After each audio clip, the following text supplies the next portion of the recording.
ऊपर जंप किया। किसने? कैट ने जंप किया। अब कह रहा है एक कैट था, उसने जंप किया टेबल के ऊपर, है ना। अब अगर कैट वहां होता, बेचारा सिर्फ इस तरह होता, हम कहते cat is on the table, है ना। लेकिन अब उसने जंप किया, एक मोशन के जरिए उधर आया है कि नहीं, यानी किसी चीज के ऊपर आया है, इसलिए उसको बोलते हैं, इधर मोशन दिखा रहा है, यानी जंप के जरिए उसके ऊपर आया है कि नहीं। अब बताओ। डॉग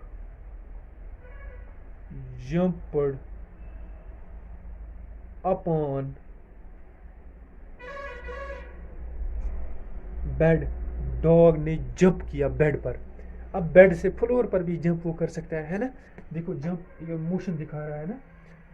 अब बोल रहा है कि अब और example, I will keep this book up on क्या लिखेंगे, अपॉन टेबल लिखो।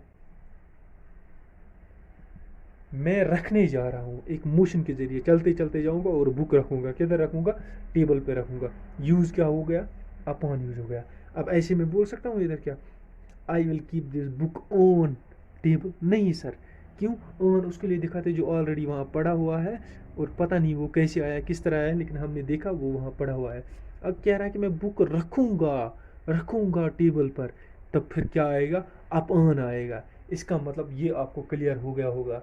ऊपर जाने के लिए, यानी ऊपर के लिए कोई चीज़ किसी के ऊपर है तब सिर्फ ऑन लगेगा।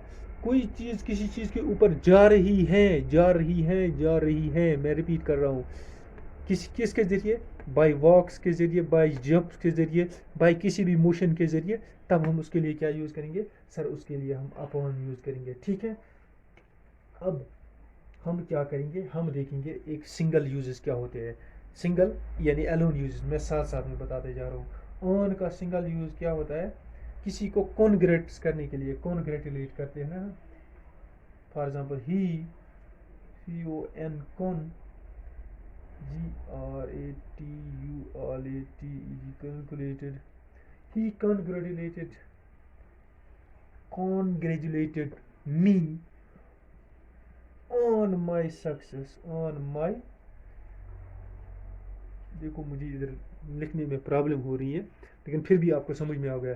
किसी को भी आपको कॉन्ग्रेट्स करना हो ना, शॉर्ट में बोल रहा हूँ कॉन्ग्रेट्स, जिसको हम कॉन्ग्रेचुलेशन बोलते हैं ना, कॉन्ग्रेचुलेशन।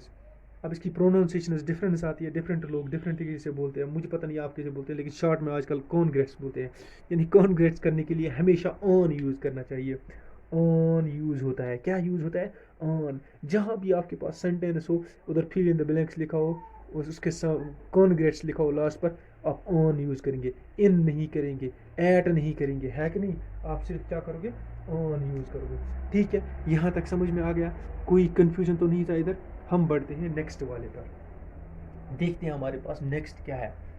मैं एलोन यूजेस भी साथ साथ में आपको बता रहा हूँ। देखो जी गाइस, अब आते हैं हम अपने पास, नेक्स्ट कौन सा है हमारे पास, अंडर और beneath, UNDER, under, BENEATH, BENEATH, beneath। देखो गाइस, ये भी हमारे पास क्या है,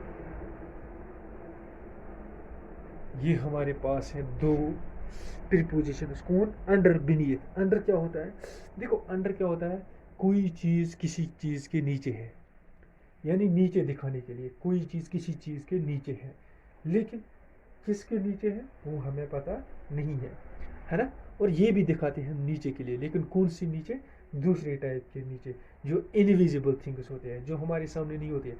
कोई विजिबल थिंग हमारे पास है किसी चीज़ के नीचे, हम बोलेंगे क्या, अंडर। कोई ऐसी चीज़ जो हमें पता है नीचे है लेकिन हमें विजिबल नहीं है, हम उसको बोलते हैं बीनीथ। एग्जाम्पल से समझ लो, ये होता है विजिबल थिंग्स के लिए यूज, विजिबल थिंग्स, ठीक है जी। ये होता है इन विजिबल थिंग्स के लिए यूज, ये याद रखो। Example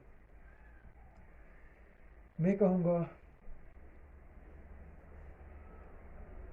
I am standing under, देखो अंडर द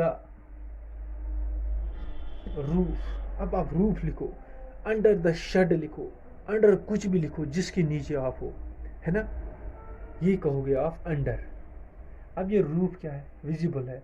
अब मैं हूँ उसके नीचे, मैं भी तो विजिबल हूँ, देखो कोई गायब बंदा तो नहीं हो, भूत भूत तो नहीं हो ना। ठीक है, आ गया यहाँ तक ये समझ में।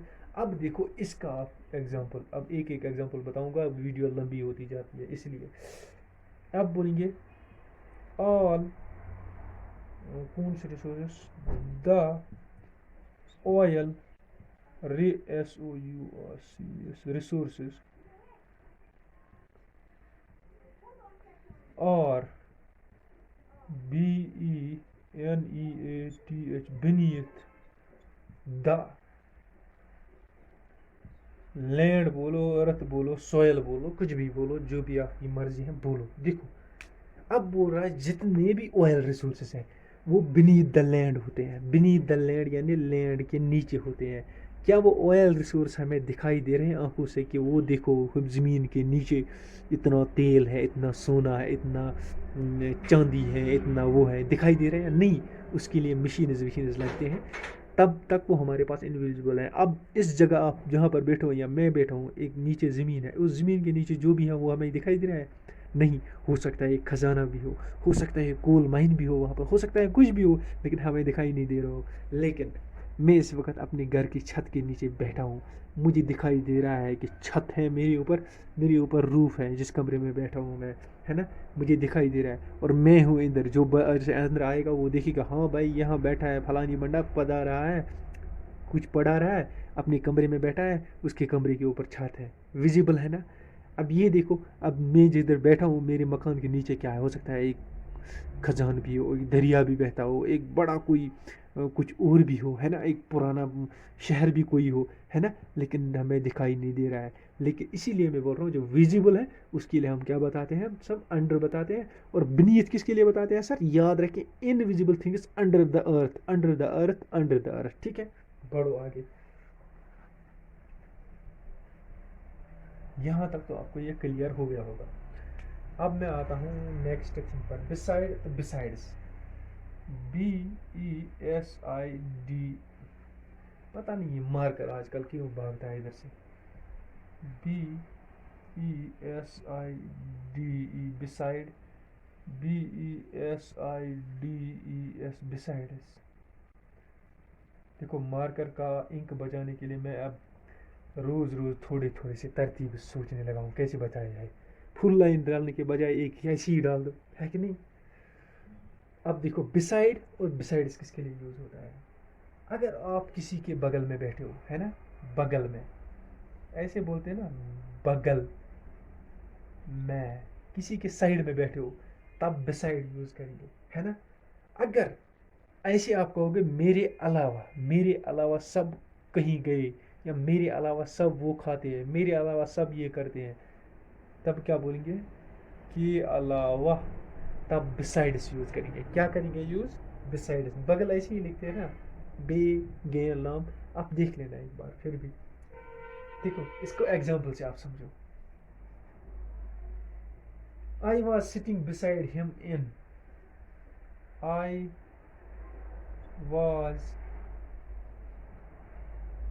सिटिंग, पास्ट की बात हो रही है, वाज आ गया ना, सिटिंग बिसाइड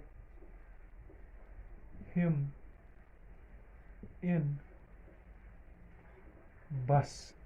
मैं बस में उसके बगल में बैठा था, यानी बस में सीट में बैठा था, वो इधर बैठा था, मैं इधर बैठा था, यानी उसके साथ ही बैठा था।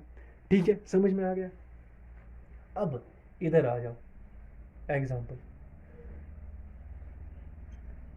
Besides me all went to, क्या बताएंगे, टू पिकनिक लिखो,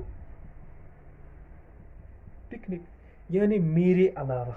देखो जो मैंने आपको उर्दू में बताया वही सेंस दे रहा है, मेरे अलावा सब चले गए पिकनिक के लिए, यानी मैं नहीं गया, बाकी सब पिकनिक के लिए चले गए, ठीक है। मेरे अलावा सारे पिकनिक के लिए चले गए। और इधर बोल रहा है मैं उसके बगल में बैठा था बस में, था कोई फ्रेंड था, कोई और था, कोई और था, आप खुद मान लो, आप खुद इसकी वो निकाल देना प्रोनाउंसिएशन कौन था आपके बगल में, है ना। और साथ में बोल रहा है besides me all went to picnic, है कि नहीं। अब देखो इसका यूजेज क्या होता है, बिसाइड्स ये आप यूज़ करते हो किसी एक को दिखाने के लिए, अपने बगल में, आपके बगल में बैठा है, यानी आप किसी के बगल में बैठे हो ना, किसी एक के बगल में बैठे हो या दो के बगल में बैठे हो, आप वहाँ क्या दिखाओगे, बिसाइड लिखोगे, बिसाइड, बिसाइड यानी मैं उसके साइड में बैठा हूँ, बी साइड, देखो सॉरी, बी और साइड। अगर आप फॉर एग्जांपल कहीं कहीं ड्राइविंग कर रहे हो या कुछ गाड़ी चला रहे हो, आपके सामने कोई आ रहा है, तो आप उसको बोलते हो ना, आप कश्मीरी में बोलते हो या उर्दू में बोलते हो, लेकिन उसका जो मीनिंग होता है आप उसको बोलते हैं please be side, please be side, side में थोड़ा हो जाओ, यानी बगल में थोड़ा हो जाओ, है कि नहीं, मुझे जगह दे दो। इसी तरह किसी के बगल में बैठे हो ना, ये उसको भी बी साइड बोलते हैं ना। और अब अगर आ गए बिसाइड्स, बिसाइड्स आपको दिखाता है कि आपके अलावा बहुत सारे लोग, आपके अलावा बहुत सारे लोग के अलावा, उर्दू में ये याद रखो, ऊपर लिख कर रखो इसको, जैसे मैंने लिख दिया besides me all went to picnic, all went to picnic, है कि नहीं। ये देखो ये आ गया हमारे पास यहाँ बिसाइड्स और बिसाइड के बारे में। अब पढ़ते हैं हम नेक्स्ट वाला। देखो गाइस अब आता है हमारे पास मेन इंपॉर्टेंट, जो ज़्यादातर एग्जाम में पूछा जाता है, ज़्यादातर एग्जाम्स में पूछा जाता है। वो ज़्यादातर अगर आपको कहीं पर कोई ग्रामेटिकल मिस्टेक निकालनी होती है ना, एरर स्पॉटिंग, सेंटेंस करेक्शन या फिल इन द ब्लैंक्स, वहाँ यही भी आता है, यही आता है ज़्यादा। सिंस और फॉर हम पढ़ने जा रहे हैं। सिंस किसके लिए यूज होता है सर, सिंस होता है एक पर्टिकुलर पीरियड ऑफ टाइम के लिए। देखो PARTICULA, particular time period, particular time लिखो आप, पीरियड मत लिखो, गलत हो जाएगा फिर। यानी पर्टिकुलर टाइम जिसको हम बोलते हैं फिक्स्ड टाइम, पर्टिकुलर फिक्स्ड होता है ना, फिक्स्ड टाइम के लिए, ठीक है, यहाँ तक आ गया समझ में। और फॉर होता है एक टाइम पीरियड के लिए, पीरियड ऑफ टाइम, यानी नॉट फिक्स्ड टाइम, यानी जब पीरियड की बात हो रही है ना, तब फिक्स्ड टाइम तो नहीं हो गया ना। देखो नॉट फिक्स्ड हो गया मतलब मैंने ये काम किया इस टाइम पर किया, फॉर एग्जांपल मैंने 12 बजे किया, ये मैंने बता दिया एक फिक्स्ड टाइम। अब मैं बता रहा हूँ मैंने ये काम किया 12 बजे से 4 बजे के दरमियान, कोई फिक्स्ड टाइम नहीं है। अब यहाँ किया 1 बजे, 2 बजे, 3 बजे, है ना, 4 बजे किया, 3:30 किया, 2:45 किया, ऐसे ना कितने सारे बीच में टाइम इसके आ रहे हैं, एक एक सेकंड को मिलाकर कितना टाइम बन रहा है, हज़ारों ऑप्शन आ रहे हैं।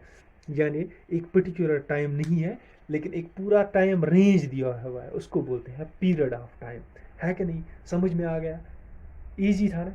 आगे बढ़ो एग्जाम्पल्स के साथ, समझ में आ जाएगा। देखो अगर मैं कहूँगा इधर he has been, he has been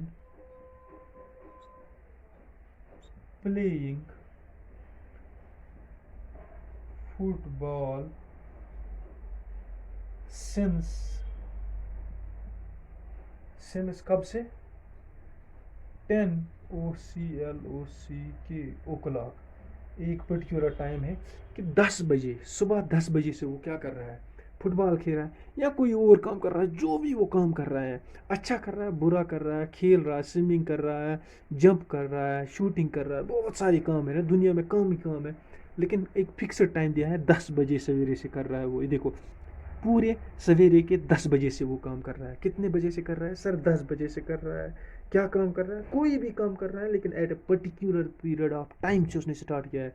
अगर हमसे कोई पूछे कि कब ये उसने काम शुरू किया, हम कहेंगे 10 बजे। इसी तरह हमारे पास जो एग्ज़ाम का होता है ना, एक पर्टिकुलर टाइम होता है, 12 बजे से आपका एग्ज़ाम शुरू होगा, बराबर क्या होगा, 12 बजे से शुरू होगा।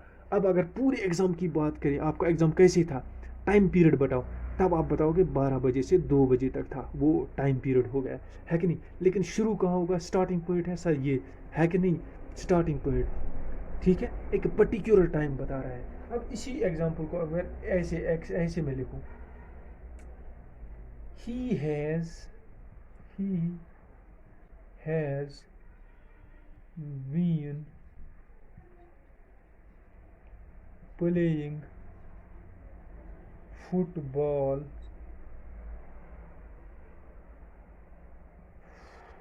फॉर टू फॉर ऐसे मत लिखो 3 आवर्स, है कि नहीं।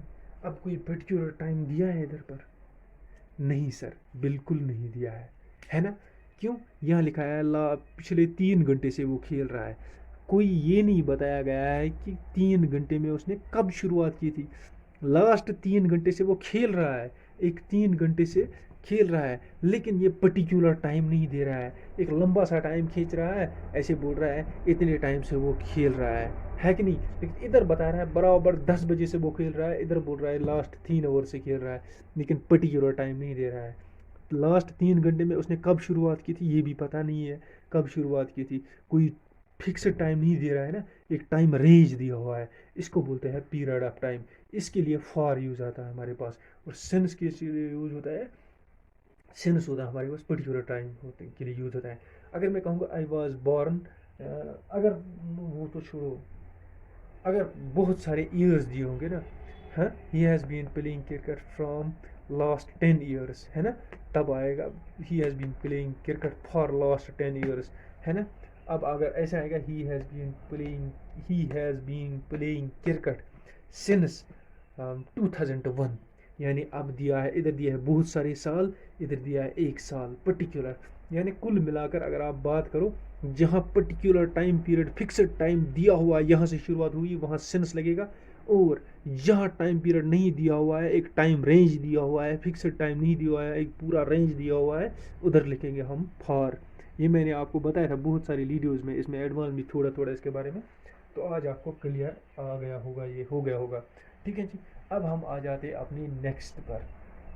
मैं एग्जांपल ज़्यादा क्यों नहीं दे रहा हूँ, मैंने आपको बताया वीडियो लंबी होगी, कंसेप्ट आपको क्लियर हो गया ना, आप हज़ारों लाखों एग्जांपल्स खुद लिख सकते हो, ठीक है।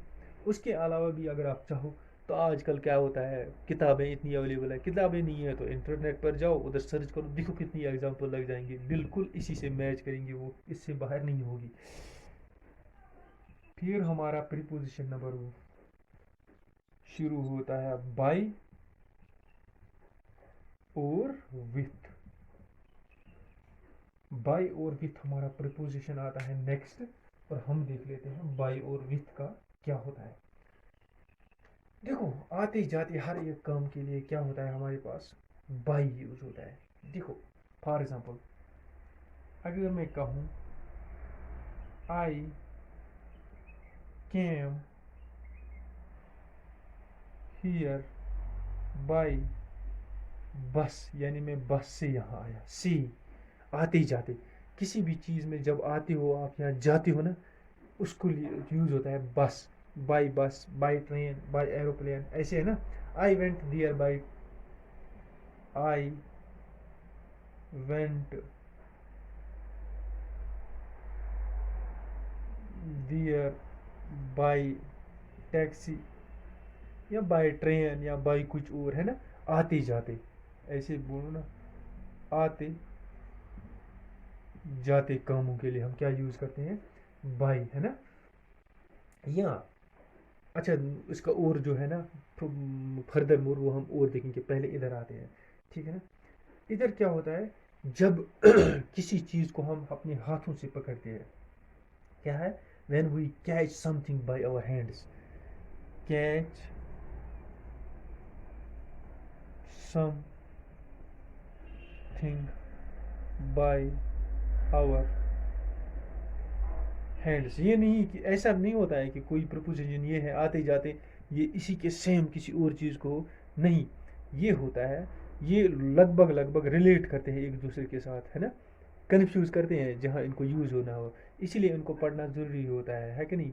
देखो, जब हम कोई चीज़ अपने हाथों से पकड़ते हैं उसके लिए हम यूज़ करते हैं विथ। फॉर एग्जांपल मैंने ये मार्कर अपने हाथों से पकड़ा है ना, तो हम क्या लिखेंगे? I am writing with, I am writing, by नहीं आएगा, है ना। विथ क्या बोलेंगे हम? मार्कर, ठीक है ना। ये देखो विथ आ गया, ये मैंने अपने हाथों से पकड़ा है ना। झाड़ू हाथों से पकड़ते हैं ना, उसके सामने जो भी वर्ड बनेगा झाड़ू के साथ वो क्या है? He is cleaning floor with. किससे क्लीन कर रहा है? झाड़ू को क्या बोलते हैं मुझे तो समझ नहीं आता, आप बोल देना झाड़ू। इस वक्त मैं भूल गया हूँ, लेकिन झाड़ू भी हाथ से पकड़ते हैं ना।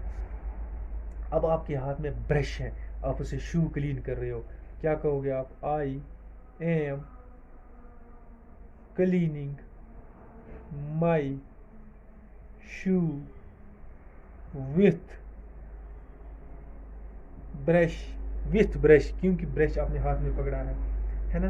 अच्छा, आप दांत अपने क्लीन कर रहे हो उस ब्रश से, आई एम, है ना, cleaning my teeth with brush, है ना। जो भी चीज़ आप अपने ऐसे हाथों से पकड़ते हो उसको क्या बोलते हैं? विथ। क्या बोलते हैं? विथ। अब देखो, ये मेरे पास डस्टर है, ये क्या है? मेरे हाथ में है ना। अब मैं इसको क्लीन करूँगा तो मैं क्या कहूँगा? I am cleaning the board with duster, है ना। अगर हम आते जाते के लिए बाई हैंड, अभी छोड़ो, वो कंसेप्ट छोड़ो, मैं सिर्फ इसकी बात कर रहा हूँ, मैंने जो हाथ से पकड़ा है। I am cleaning this board with duster, है ना। यानी जो भी चीज़ आप अपने हाथ में ले रहे हो उसके लिए आपके पास क्या यूज़ होता है सर? विथ यूज़ होता है। और जब आते जाते किसी भी चीज़ के लिए, आते जाते के लिए, किसी मोशन के लिए आप यूज़ करोगे, क्या यूज़ करोगे? बाई यूज़ करोगे, ठीक है। अब इनके कुछ अलग अलग सेपरेट यूजेस भी हैं, देखो। सेपरेट यूजेस, इधर आ जाओ। फ्यूचर पॉसिबिलिटीज़ के लिए हमेशा बाई लगता है। फ्यूचर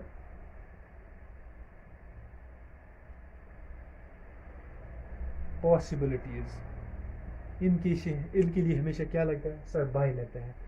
यानी फ्यूचर की प्रिडिक्शन, फ्यूचर में क्या होने वाला है उनके लिए हमेशा बाई लगेगा। फॉर एग्जाम्पल मैं कहूँगा he will be employed by 2022, यानी 2022 में वो एम्प्लॉयड होगा। यानी ये क्या है? Future possibility. अभी हमने नहीं देखा ना, कोई भी फ्यूचर की पॉसिबिलिटी दिखाने के लिए हम क्या यूज़ करते हैं सर? उधर भी हम बाई यूज़ करते हैं। ये बाई की एक्स्ट्रा यूजेज हो गई, ठीक है। यहाँ तक में समझ में आ गया? बिल्कुल सर आ गया। अच्छा, देखो, अब ये विद किसके लिए यूज़ होता है? जब हम किसी के साथ हो। When we are with someone, तब भी विथ यूज़ होता है ना। एक तो विथ ये होती है यूज़ जिसको हम किसी भी अपने हाथ में चीज़ को पकड़ लेते हैं उसके लिए विथ यूज़ होता है। और दूसरा कौन सा होता है? जब हम किसी के साथ हो। फॉर एग्जांपल मैं कहूँगा I am with my friends, मैं अपने फ्रेंड्स के साथ हूँ, ठीक है। देखो, मैं अपने फ्रेंड्स के साथ हूँ। When we are with someone, किसी वन के साथ हो, है ना, विथ समवन, ठीक है। आ गया समझ में? यहाँ तक तो इजी था ना। बाई और विथ, सॉरी, बाई और विथ क्लियर हो गया ना? बिल्कुल हो गया सर, ठीक है। बढ़ते हैं आगे और देख लेते हैं।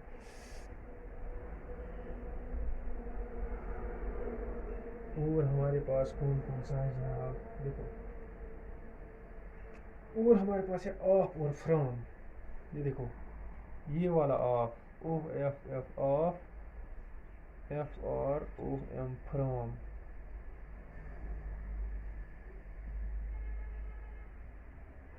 ऑफ और फ्रॉम, देखो, when something falls by its own, जब कोई चीज़ खुद ब खुद गिर जाती है ना तब ऑफ यूज़ करते हैं।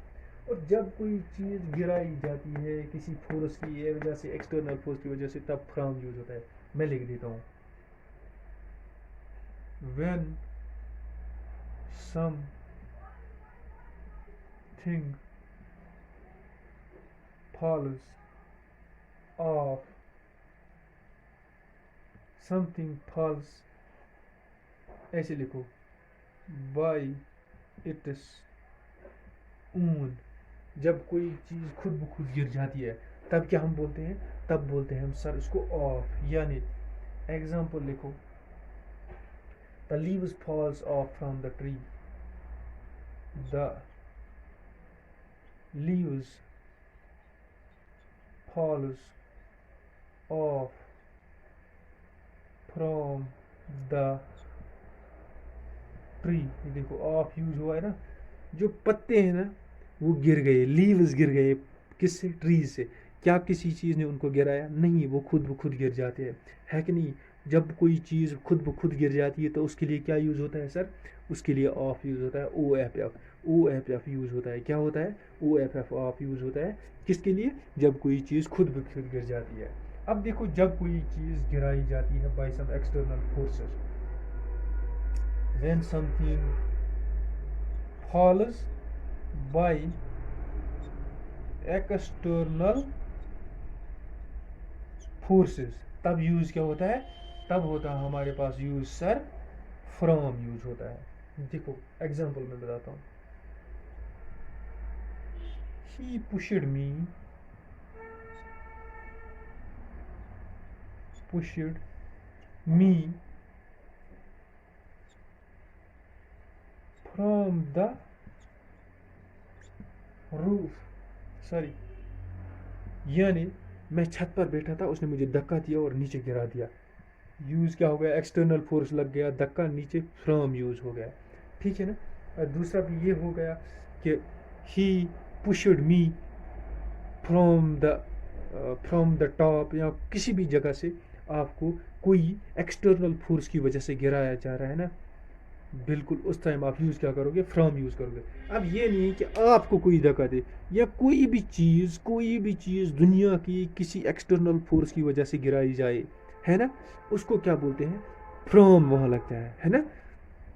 क्या लगता है? फ्रॉम लगता है। जब कोई भी चीज़ दुनिया की खुद ब खुद गिर जाती है उसके लिए क्या यूज़ होता है सर? उसके लिए ओ एफ ऑफ यूज़ होता है। अब इस जो हमारे पास फ्रॉम है ना, इसका एक्सटर्नल यानी एलोन यूज़ भी कुछ है। एलोन यूज़ जो अकेला, कोई अगर सफ़र कर रहे हो आप किसी चीज़ से, सफ़र है ना, सफ़र कर रहे हो, फॉर एग्जाम्पल डिजीज़ के साथ सफ़र कर रहे हो या किसी और चीज़ से सफ़र कर रहे हो, उसके लिए क्या यूज़ होता है? फ्रॉम। यानी he is suffering from fever। कब से कर रहा है वो टाइम पीरियड नहीं लिखेंगे, हमने सिर्फ ये देखना है कि फ्रॉम यूज़ हो गया। दूसरा क्या होता है? अगर आप किसी बीमारी से सफ़र कर रहे हो, उधर उसकी वजह से उधर क्या आपका पास प्रीपोजिशन यूज़ हो जाएगा? उधर हो जाएगा from use. He is suffering from this disease, he is suffering from fever from last 2 days, he is suffering from cough, है ना, he is suffering from this disease, है ना, ऊपर वाला सब कोई डिजीज़ से बचाए। जब भी कोई सफ़र कर रहे हो आप किसी डिजीज़ की वजह से, उधर फ्रॉम यूज़ होगा। ठीक है जी, आगे पढ़े, आगे भी देख लेते हैं कुछ। ठीक है सर, आगे भी देख लेते हैं। ये वीडियो थोड़ी सी लंबी होगी लेकिन इसमें पूरी डिटेल्ड आपको मिल जाएगा, पूरा का पूरा मिल जाएगा।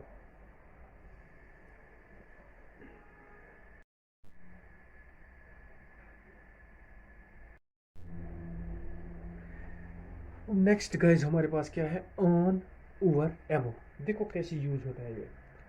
ऑन होता है ऊपर, ऑन होता है ऊपर, कितना ऊपर?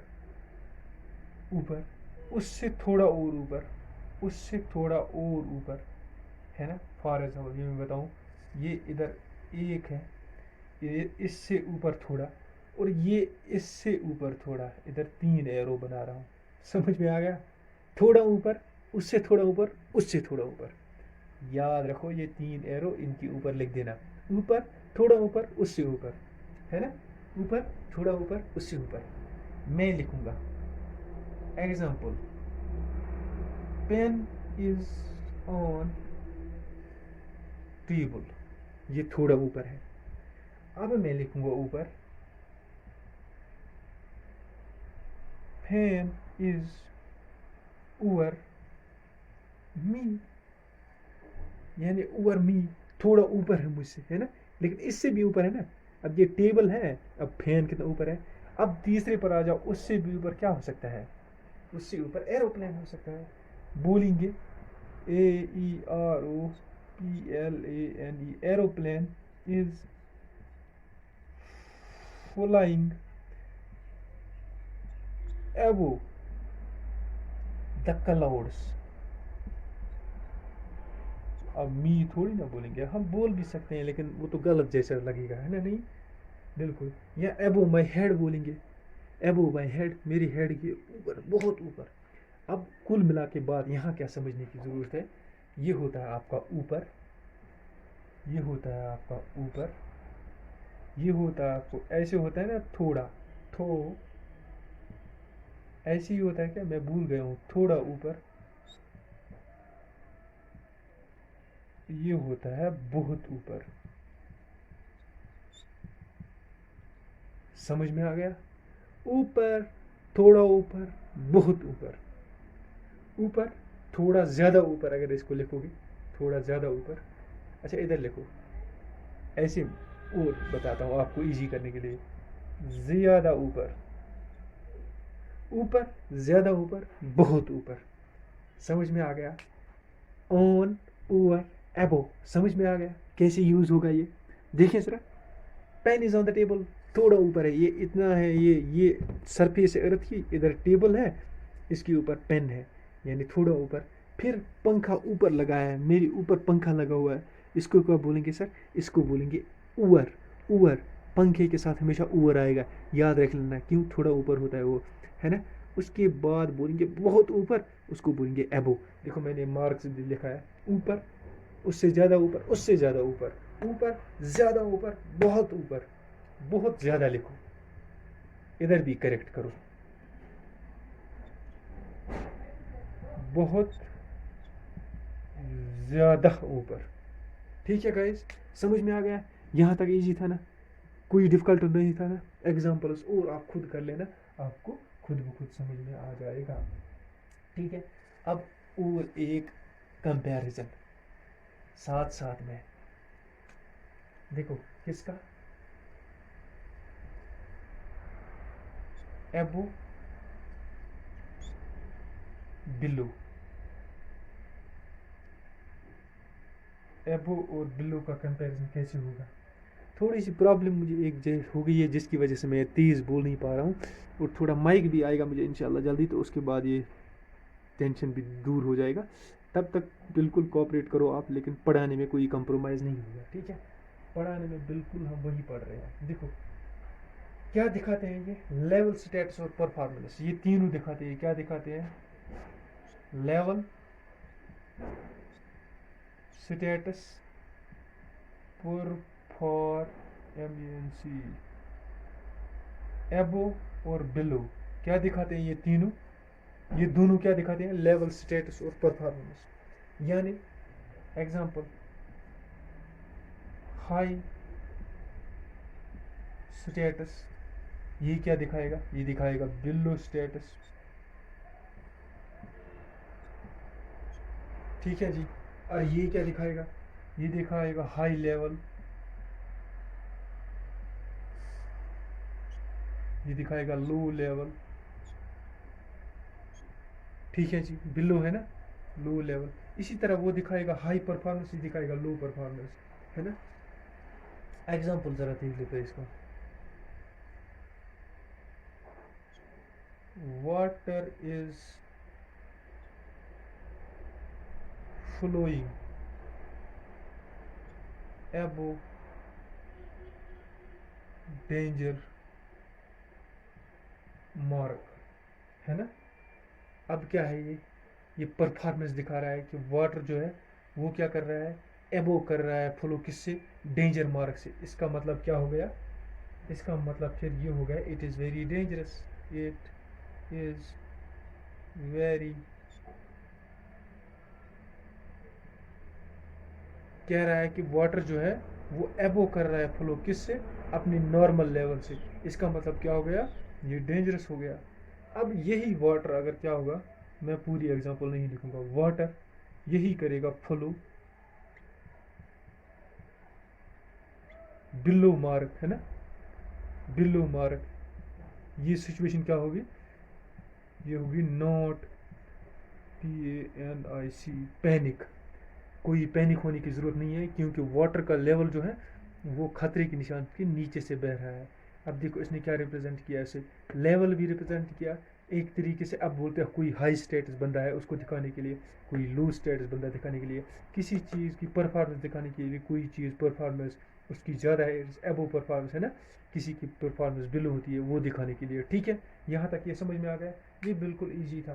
थोड़ा सा बढ़ते हैं, हमारे पास और एक कंसेप्ट है, उसके साथ आगे बढ़ते हैं। ये बिल्कुल इजी था यहाँ तक, इसको कोई मतलब ज़्यादा एक्सप्लेन करने की ज़रूरत नहीं है। एबो बिलो तो आपको पता ही है, इसलिए मैंने ज़्यादा इस पर फोकस नहीं किया। अब आता है हमारे पास अप डाउन।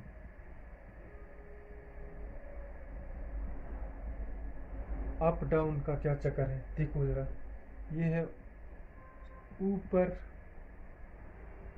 की ओर जाने के लिए, ये होता है नीचे। ऐसे आता है क्या,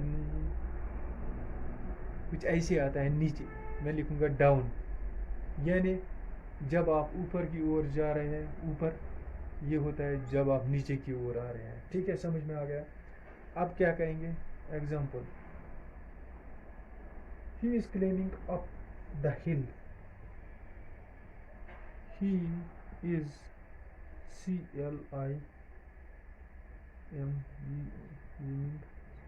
अप द हिल, हिल बोलो, स्टेयर्स बोलो, ETC। वो क्या कर रहा है, वो क्लेम कर रहा है अप स्टेयर्स, है ना, अप स्टेयर्स, यहाँ हिल में कर रहा है, किसी ऊंचाई की तरफ जा रहा है ना, तब हम लिखेंगे अप।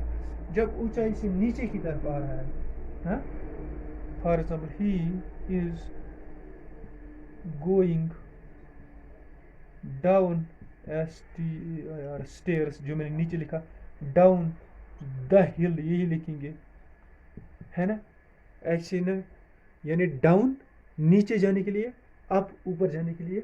इसमें ज़्यादा आपको एक्सप्लेन करने की ज़रूरत नहीं है, ये इजी है। अब आ जाओ छोटे छोटे कंसेप्ट ऊपर।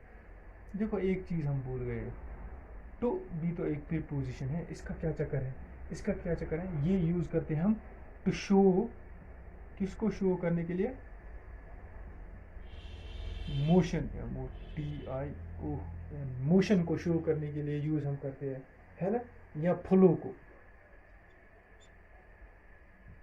शो करने के लिए हम यूज़ करते हैं ना, या ये तो इसका एक यूज़ हो गया, किसका, टू का, फ्लो और मोशन के लिए। पहले इसके एग्जांपल देख लेते हैं, फिर बाद में दूसरा देख लेते हैं। देखो, he goes to school, he goes to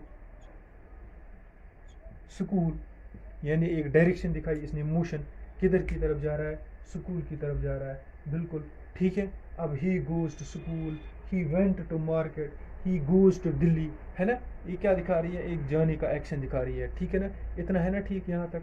दूसरा क्या होता है, टू का, ये टू का पहला यूज हो गया, ये दूसरा बताते हैं हम यहाँ पर, प्रेफर, क्या होता है, प्रेफर, प्रेफर भी सीनियर जूनियर को दिखाने के लिए, कोई सीनियर है आपसे, या कोई जूनियर है आपसे, या किसी के जूनियर आप हैं, है ना, या प्रेफर, प्रेफरेंस जिसको बोलते हैं, प्रेफरेंस, इन सब को दिखाने के लिए भी यूजेस होता है हमारे पास टू। एग्जाम्पल बताएं, he is junior to me, than नहीं आएगा, टू मी आएगा, है ना। इसी तरह ये भी आ सकता है, he is senior to me, ठीक है ना, सीनियर भी आ गया, जूनियर भी आया। अब देखो और एक एग्जाम्पल प्रेफरेंस की, he PREFERS, prefers coffee to tea, than नहीं आएगा, याद रहे, आपको कंफ्यूजन इधर होता है, देन लगेगा, देन नहीं लगता है, इधर लगता है टू क्या लगता है, टू, यानी वो कॉफ़ी से ज़्यादा प्रेफरेंस किसको देता है, टी को देता है। वो उससे जूनियर है या वो उससे सीनियर है, एक जैसी बात होगी, दोनों वर्ड एक तरह ही यूज़ होते हैं। ये होते हैं हमारे टू के कुछ यूजेस। इसके बाद हमारे पास और एक प्रीपोजिशन आता है बेचारा, अकेला अकेला। अकेला अकेला कौन सा आता है, अकेला अकेला हमारे पास आता है ऑफ, है ना, ऑफ वाला प्रीपोजिशन। देखो इसकी यूजेस क्या है, यूज टू शो रिलेशन, क्या बताता है, रिलेशन, क्या बताता है, रिलेशन। रिलेशन कैसे बताता है, का, की, यानी मेल फीमेल तो प्लूरल है कि नहीं, का, की, इन चीज़ों को दिखाने के लिए। For example, you are, FRIEND, friend of A, आप ए के फ्रेंड है, या यू आर, रिलेशन बताई ना, उसका दोस्त है, ब्रदर ऑफ ए, आप भी ए के ब्रदर हो। अब इसने क्या दिखाया, आपने यहाँ पर relation, friend of A, brother of A का भाई, क्या, ये चीज़ें दिखाने के लिए। अब दूसरा चीज़ होता है हमारे पास, या तो यूज़ होता है, ये एक हो गया इसका यूजेज। अब इधर आ जाओ इसके दूसरे यूजेज। अगर कोई किसी डिजीज़ की वजह से मरता है, डाइड ऑफ, डाइड इधर लिखो of, due to, DISEASE, disease, कोई किसी डिजीज़ की वजह से मरता है, यानी बीमारी से मरना, कोई किसी बीमारी की वजह से मरता है ना, तो उस बीमारी की वजह से मरने को वहाँ पर हम क्या यूज़ करते हैं, ऑफ यूज़ करते हैं, है ना। अब देखो क्या होता है, बीमारी की बात कर रहा हूँ, बीमारी की बात कर रहा हूँ, याद रहे, मैं अभी एक पॉइंट बताऊंगा इंपॉर्टेंट है यहाँ पर, he died of, CANCER, cancer, ऊपर वाला किसी को ना करे। अब बोल रहा है कि वो बीमारी की वजह से मरा है, किस कैंसर की बीमारी हो रहा है, जिस भी बीमारी की वजह से कोई बंदा मरता है तो उधर क्या लगे, ही डाइड ऑफ लिख दो, ऑफ लिखो, ऑफ लिखो, ऑफ लिखो, ऑफ लिखो। अब बीमारी से ही बंदा तो नहीं मरता है ना, अब कोई एक्सीडेंट से भी मरता है। देखो इधर बोलो, अगर ACCIDENT, एक्सीडेंट से कोई डाइड होता है, तो फिर वहाँ क्या भी, वहाँ भी आप लगाएंगे सर, नहीं, वहाँ लगाएंगे फ्रॉम, क्या लगाएंगे, ये फ्रॉम का और एक यूज है, क्या, for example, he died from car accident. समझ में आ गया, ये समझ में आ गया, बिल्कुल इजी था ना, कोई डिफिकल्ट तो नहीं था ना। ये थे हमारे इतने सारे प्रीपोजिशन गाइस। इसके अलावा भी अगर आपको लगता है कहीं प्रीपोजिशन में कुछ भूल गया हूँ मैं, तो आप बता देना। वैसे तो कुछ भूला नहीं हूँ मैं, पूरा जितना भी प्रीपोजिशन होते हैं इनको चेक कर चुका हूँ। तो उसके अलावा अर्न का भी थोड़ा सा और आपको आइडिया दे देता हूँ। अर्न का हमने अर्न पढ़ा था ना, देखो हमने अर्न की बहुत सारी यूजेस पढ़े, थोड़ा सा कुछ और पढ़ते हैं। अर्न हमारे पास किसके लिए यूज़ होता है, डिपेंड करने के लिए, जब कोई किसी चीज़ पर डिपेंड करता हो, DEPEND, डिपेंड। दूसरा होता है ना, ही डिपेंड्स अपॉन ही, कॉन्ग्रेट्स करने के लिए, जब मैंने आपको अभी बोला, ठीक है जी। उसके बाद आता एक्सपीरियंस शो करने के लिए, है ना, यूज होता है। उसके बाद हैपन, कोई चीज़ होती है, हैपन है ना, कोई चीज़ होती है, या इंसिस्ट करने के लिए, किसी जगह इंसिस्ट होता है ना, वहाँ भी क्या होता है, वहाँ भी यूज़ होता है हमारे पास ऑन, क्या होता है, ऑन यूज़ होता है कि नहीं। फॉर एग्जांपल फ्यूचर भी मैंने बोला था, फ्यूचर पॉसिबिलिटीज़, फ्यूचर भी बोला था ना मैंने, कभी कभी फ्यूचर के लिए भी यूज़ होता है ना, my whole future depends upon you, ये सर ये अपॉन के लिए हो गया, फ्यूचर अपॉन के लिए यूज़ हो गया, ठीक है, ये यूज़ यहाँ नहीं होगा, ठीक है। इसी तरह हमारे पास बहुत सारी चीज़ें और हैं जो मतलब हमारे पास, अच्छा टू का मैंने बताया था बहुत सारा कुछ, टू का कुछ और भी बोलता हूँ साथ साथ में, याद करो। टू का और कुछ बोल रहा हूँ जो मेरे दिमाग में लास्ट पर आती है ना, टू यूज़ करते हैं किसको, शो ऑफ, टू शो, ऐसे याद रखो, to show, MACHINE, machine, or device, or DEVICE, device. For example, यानी किसी चीज़ पर अगर कोई बंदा काम कर रहा है, ऐसे आप याद रखो, तब भी हम वही दिखाएंगे, he is on phone, he is on phone, है ना, तब ऐसे यूज़ करूँ, he is on the phone, ऐसे यूज़ करेंगे, he is on the phone, telecasted on television, sorry ये मैं ना, ये यूज़ मैं बता रहा था आपको किसका, ऑन के लिए, ऑन के लिए, ऑन कहाँ और यूज़ हो सकता है, अगर कोई फ़ोन पर हो, ऑन द फोन, है ना, वर्किंग ऑन द डिवाइस, है कि नहीं, मैं ये थोड़ा सा भूल गया था, वो कन्फ्यूज़न हो गया था मुझे, और भी बहुत सारे यूज़ होते हैं हमारे पास, और अच्छा, बॉडी के पार्ट्स को दिखाने के लिए ऑन यूज़ होता है, बॉडी की पार्ट्स, बॉडी, ये ऑन बता रहा हूँ मैं, बॉडी पार्ट्स, है ना, my mother kissed me on forehead, है ना, I was shot on the leg, on I was shot on the, कुछ और किसी बॉडी के पार्ट्स पर, है ना, ये भी दिखाता है, ठीक है, और भी बहुत सारी चीज़ें हमारे पास, लेकिन जितना भी है सब मैंने आपको यहाँ पर बता दिया है, क्या बता दिया है, जितने भी, और जब रिवर्सिस लाएंगे उस पर मैं आपको एग्जांपल बहुत सारी बताऊंगा, और कुछ और भी बचा होगा वो भी लाऊंगा, ठीक है। लास्ट पर रिक्वेस्ट करूँगा, लाइक करें, शेयर करें चैनल को और सब्सक्राइब करें। Thank you.